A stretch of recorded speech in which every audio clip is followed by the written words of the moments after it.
Jangan lupa like, komen, dan subscribe karena subscribe itu gratis. Halo teman-teman semua, saya mau perkenalkan, ini anjing ras aku, namanya Blessing. Blessing ini udah usia 2,5 tahun ya teman-teman. Saya adopsi Blessing ini dari umur 2 bulan. Jadi saya adopsi dia dari usia 2 bulan, pas dia lucu-lucunya, dia gemoy-gemoynya, bulunya itu tebel banget. Dan sekarang inilah 2,5 tahun usianya, jadinya seperti ini, tapi masih tetap lucu ya Bless ya. Oke teman-teman, lewat video ini saya mau menyampaikan beberapa tips buat teman-teman semua yang mau mengadopsi atau membeli anjing ras ya. Apa saja yang harus kita pertimbangkan sebelum mengadopsi anak anjing. Yang pertama adalah komitmen teman-teman ya. Komitmen itu sangat penting sekali teman-teman. Jadi sebelum kita membeli atau mengadopsi anjing ras itu kita harus komitmen. Kenapa kita harus komitmen? Jangan sampai ya teman-teman ya, setelah kita membawa pulang anak anjing yang lucu, kita sudah keluar uang banyak kalau kita beli ya kan. Karena anjingnya ini kan harganya tidak murah ya teman-teman ya.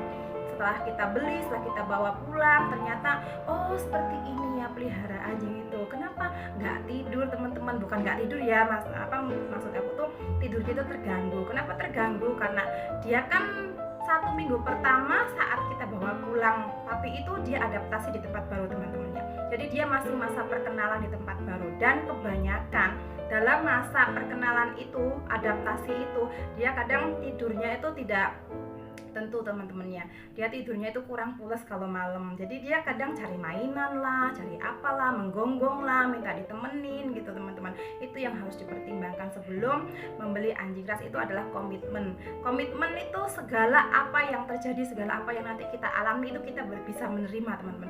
Menerima seperti apa? Seperti kita punya anak sendiri gitu. Karena apa? Karena memelihara dia dari usia 2 bulan itu sama saja seperti kita punya bayi teman-teman.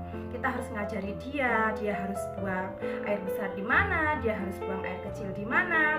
Karena masih usia 2 bulan itu dia masih sembarangan teman-teman. Terus juga masih makan sembarangan gitu loh, ada apa aja dia makan. Karena apa? Karena giginya kan masih dalam pertumbuhan.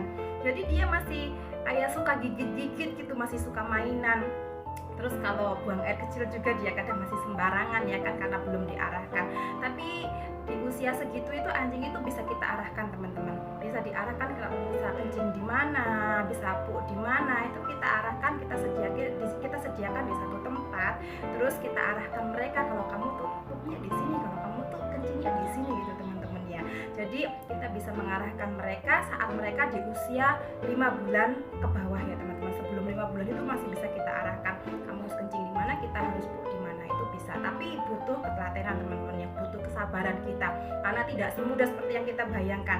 Yang penting itu hati kita itu tulus sama mereka gitu. Nanti kita punya ikatan gitu teman-teman sama mereka ya, punya ikatan batin. Nanti mereka pasti lama-lama nurut sendiri sama kita. Dia bisa mengerti apa yang kita omongkan, dia bisa mengerti apa yang kita perintahkan sama mereka teman-teman. Jadi sebelum memelihara atau sebelum membeli, sebelum mengadopsi, komitmen itu penting teman-teman. Jangan sampai setelah anjing itu kita bawa pulang ke rumah terus teman-teman kaget karena apa? Karena buang air kecil sembarangan, karena pup sembarangan gitu, karena makan sembarangan, karena dia minta ngajak main terus, dia yang kita tidur kadang dia gonggong, minta ditemenin. Itu teman-teman ya, kita harus benar-benar menerima semua itu untuk 1 bulan pertama teman-teman ya. Tapi nanti setelah 1 bulan pertama biasanya mereka sudah dekat sama kita, sudah mengerti sama apa yang kita ajarkan, dan kita sudah ngerti karakter dia itu seperti apa gitu teman-teman ya. Jangan sampai nanti sudah dibawa pulang karena hal-hal seperti itu akhirnya teman-teman sudah menyerah dan anjing itu kita jual lagi atau kita kasihkan orang, kan kasihan teman-teman ya, kasihan dia adaptasi lagi gitu. Dia sudah adaptasi di tempat baru, dia harus adaptasi lagi di tempat lain lagi, ketemu sama orang baru lagi. Nanti lama-lama dia stres teman-teman ya. Karena apa? Karena dia kalau kita adopsi dari breedernya, kita bawa pulang ke rumah, pasti di tempat kita itu dia stres teman-teman. Karena apa? Karena dia harus mengenali lagi orang baru lagi, tempat baru lagi. Jadi kita sebagai ownernya, sebagai yang mengadopsi dia, kita harus bisa memahami hal itu teman-teman ya. Jadi sebelum teman-teman untuk mau mengadopsi hewan peliharaan, teman-teman harus komitmen dulu, oke ya, komitmen dulu, ingat ya, komitmen ya kan, komitmen sama diri kita sendiri untuk memelihara mereka sampai akhir hayat mereka ya kan. Terus yang kedua apa? Yang kedua harus cari anjing ras yang bersertifikat ya teman-teman. Kenapa harus bersertifikat? Karena anjing ras itu kan ada suratnya teman-teman, ada aktenya. Kalau kita manusia itu kan akte, kalau anjing ini sertifikat teman-teman. Kenapa harus bersertifikat? Karena kalau ada apa-apa sama dia, kalau ada apa-apa misalkan dia hilang atau lepas dari rumah, terus ada yang nemuin, kita bisa tahu teman-teman. Kenapa? Karena ada kodenya, jadi yang nemuin itu nggak bisa mengaku kalau ini anjingku, kalau ini punyaku gitu loh, nggak bisa, karena dia ada kode dan suratnya itu kita yang pegang gitu teman-teman. Itu yang harus kita kenapa kita harus membeli yang bersertifikat. Terus juga selain kalau dia hilang kita bisa ada ciri-cirinya, kita bisa lihat silsilahnya dia, orang tuanya dia, keturunannya dia itu seperti apa teman-teman ya. Jadi kita bisa lihat di sertifikatnya itu nanti ada silsilahnya, orang tuanya tuh ini, warnanya apa, mamanya seperti apa, papanya seperti apa, nenek kakeknya dulu itu ada silsilahnya semua teman-teman di sertifikatnya itu. Jadi membeli anjing sertifikat itu sangat penting teman-teman ya. Memang harganya itu jauh lebih mahal teman-teman daripada yang tidak bersertifikat. Tapi kan kita cari amannya aja toh, jangan sampai nanti udah 1 tahun 2 tahun kita sudah pelihara gitu sih, kita sudah didik, apalagi kalau anjingnya itu sudah deket banget sama kita, sudah pinter, sudah kita latih, tiba-tiba hilang, gimana coba perasaannya teman-teman? Tiba-tiba hilang, ada yang nemu, terus mereka ngaku kalau ini punyaku gitu, ini anjingku gitu, gimana coba perasaan teman-teman semua? Jadi kalau kita beli anjing yang bersertifikat, kalau dia yang ada sertifikatnya itu teman-teman, kita punya bukti, kita punya kodenya dia, nomor identitasnya dia itu kita yang pegang. Jadi kalau dia lepas dari rumah, kalau ada yang nemuin, dia tidak bisa ngaku-ngaku kalau itu anjingnya dia gitu loh teman-teman. Itu yang pertama komitmen, yang kedua cari anjing yang bersertifikat, dan yang ketiga itu vaksin ya teman-teman ya, harus vaksin. Anjing yang harus bisa vaksin, karena anjing vaksin itu sangat penting teman-teman. Apalagi kita belinya itu di luar kota ya teman-teman ya. Di luar kota itu kan harus melalui perjalanan pengiriman gitu teman-teman. Dan bahayanya itu kan pada saat di pengiriman kita kan tidak tahu anjing-anjing ini kan kumpulnya sama hewan apa teman-teman ya. Jadi untuk vaksin itu kan bisa membentuk daya tahan tubuhnya dia untuk bukan 100% enggak sakit atau gimana, hanya untuk membentuk kekebalan tubuhnya dia gitu teman-teman. Jadi kalau sudah vaksin itu pasti aman teman, tidak berisiko lah, bukan pasti aman ya, tapi tidak berisiko gitu, risikonya kecil, risikonya rendah untuk terkena sakit dalam perjalanan itu teman-teman ya. Tapi memang vaksin itu memang penting teman, jangan sampai teman-teman beli hanya karena harganya lebih murah tapi tidak vaksin, apalagi ambilnya dari luar kota, itu sangat rentan teman-teman. Kebanyakan terjadi itu sangat rentan, nanti dari kota dari kota itu sehat pasti kirim sampai kota kita, dia sampai rumah kita dia sakit, dia diare, dia muntah, itu resikonya teman-teman ya kalau kita membeli anjing yang tidak vaksin. Jadi walaupun harganya lebih mahal dikit, kalau saran saya sih mending cari yang vaksin dan bersertifikat ya teman-teman ya. Terus yang keempat adalah cari dogi atau cari cari penjual dalam kota teman-teman ya. Cari penjual dalam kota. Kenapa cari penjual dalam kota? Karena kalau kita cari penjual dalam kota itu kita kan bisa cek langsung anjingnya seperti apa gitu teman-teman ya, doginya seperti apa, kualitasnya seperti apa, bisa sesuai sama foto video yang kita terima atau enggak gitu teman-teman, bisa kita lihat juga. Terus yang penting itu kalau kita beli langsung dalam kota itu terutama hati kita ya teman-teman. Hati kita itu ketika kita melihat sesuatu atau kita sepertinya contohnya kita mau cari rumah gitu teman-teman, begitu kita masuk rumah kan pasti ada rasa dalam hati kita, rasa nyaman atau rasa gimana gitu, sama aja seperti kita mau memelihara mereka teman-teman ya. Ketika kita lihat langsung mereka kan kita punya hati kita itu bisa cocok nggak ya sama ini, sreg nggak ya sama anjing ini gitu teman-teman. Mengapa kita harus beli anjing di dalam kota? Ya itu teman-teman, bedanya beli anjing dalam luar kota sama dalam kota itu seperti itu tuh. Kalau luar kota kan kita hanya lihat foto video aja ya teman-teman ya, terus kita nggak tahu, belum ketemu sama aslinya gitu loh, karena kan posisinya kan di luar kota. Beda kalau dalam kota kan kita bisa langsung lihat ke lokasi, kita bisa langsung ketemu sama mereka, kalau cocok ya kita langsung bawa pulang. Nah gitu ya teman-teman ya. Terus juga yang kelima itu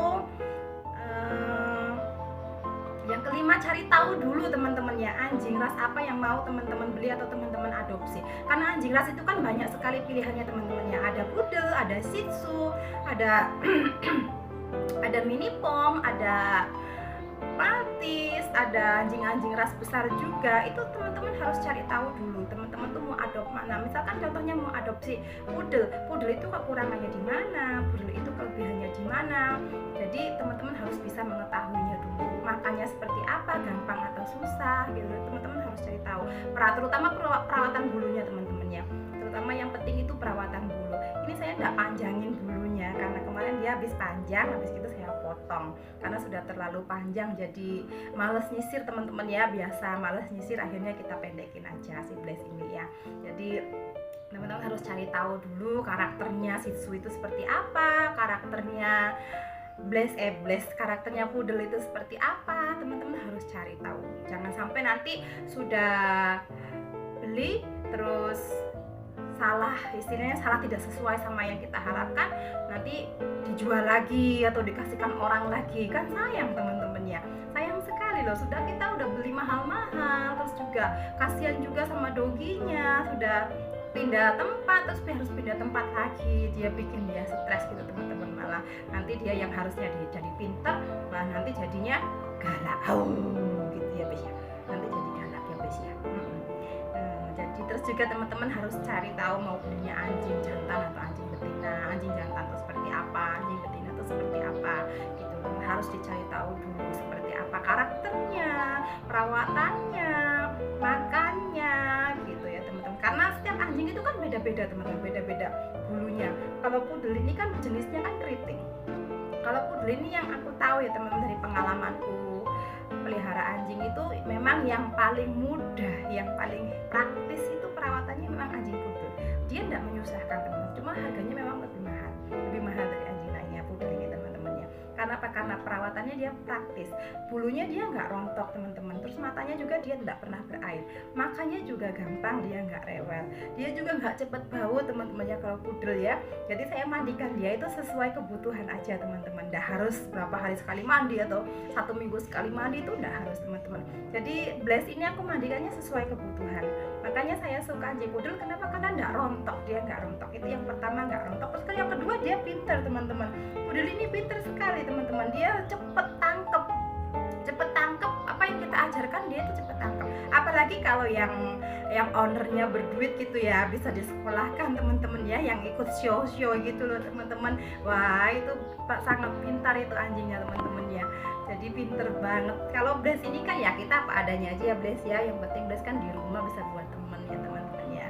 Jadi beberapa tips sebelum teman-teman memelihara dogi atau mengadopsi dogi, ada beberapa tips dari saya yang harus dipertimbangkan, yaitu yang pertama adalah komitmen, yang kedua harus cari dogi yang bersertifikat, yang ketiga harus vaksin, yang keempat harus beli di dalam kota, yang kelima cari tahu dulu karakternya, cari tahu dulu jenis apa yang mau kita adopsi, cari tahu dulu perawatannya seperti apa ya teman-teman.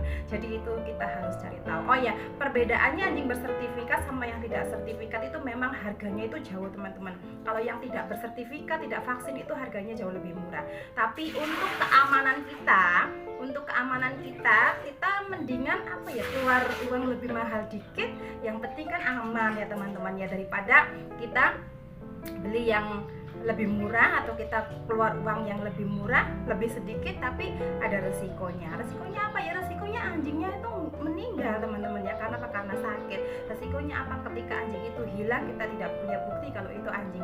Walaupun kita ada foto-foto, namanya kan juga sekarang zamannya sosial media teman-teman, gampang. Kalau anjing itu hilang lepas dari rumah, kita tinggal share aja, tinggal share di sosial media. Nanti ada yang menemukan atau ada yang menemukan atau ada yang ngambil, kan kita bisa tinggal share. Nanti kalau ada yang nemu terus dia nggak ngaku, kalau dia ngaku-ngaku anjingnya dia, kan kita punya buktinya kalau ada sertifikat. Kalau nggak ada sertifikatnya kan kita nggak bisa mengakui kalau itu anjing kita nggak bisa punya bukti ya kan. Kayak Blaze ini punya sertifikat, Blaze punya tato. Kalau Blaze ini dulu masih tato teman-teman ya, masih tato di telinganya ada kode, kayak code-nya ada tatonya di sini. Tapi kalau sekarang ini kan sudah ganti ya, bukan tato lagi. Kalau sekarang ini kan pakai microchip. Jadi kalau microchip itu kita harus bikin laporan ke kantor ya teman-teman ya. Harus bikin laporan ke kantornya anjing ini yang buat kita ngurus surat-surat itu kan ada kantornya teman-teman ya. Mereka ini punya kantor silsilah. Jadi nggak sembarangan ya teman-teman ya. Nggak asal doki, nggak asal itu, dia punya kantor, punya kita sebagai owner itu kita harus ada beberapa yang harus kita urus gitu supaya mereka itu punya sertifikat, supaya mereka itu punya akte gitu teman-teman. Jadi nggak asal-asalan ya teman-teman ya. Mungkin itu aja teman-teman ya tips dari saya, beberapa tips atau beberapa pertimbangan sebelum teman-teman semua membeli atau memelihara dogi. Jadi yang pertama komitmen dulu teman-teman ya, harus komitmen ya, nggak boleh asal-asalannya. Karena apa? Karena satu kasihan doginya juga, yang kedua emang sayang uangnya teman-teman ya, udah buang uang karena anjing ini kan cukup mahal ya harganya ya, tidak murah ya teman-teman ya. Jadi itu aja tips dari saya, beberapa pertimbangan sebelum membeli dogi. Semoga lewat video ini bisa membantu buat teman-teman semua yang sedang mencari anjing ras, yang sedang mempertimbangkan anjing apa ya yang harus aku beli. Nanti next video aku mau buat video tentang perbedaan dari anjing ras Shih Tzu, anjing ras Poodle, anjing ras Mini Pug. Nanti next video saya akan bikin tentang itu ya teman-teman ya. Video ini cukup sampai di sini teman-teman ya. Semoga bisa membantu buat teman-teman semua yang mau memulai memelihara dogi. Oke, selamat siang teman-teman semuanya. Salam sehat. Hai, bye bye dari Blaze. Bye bye.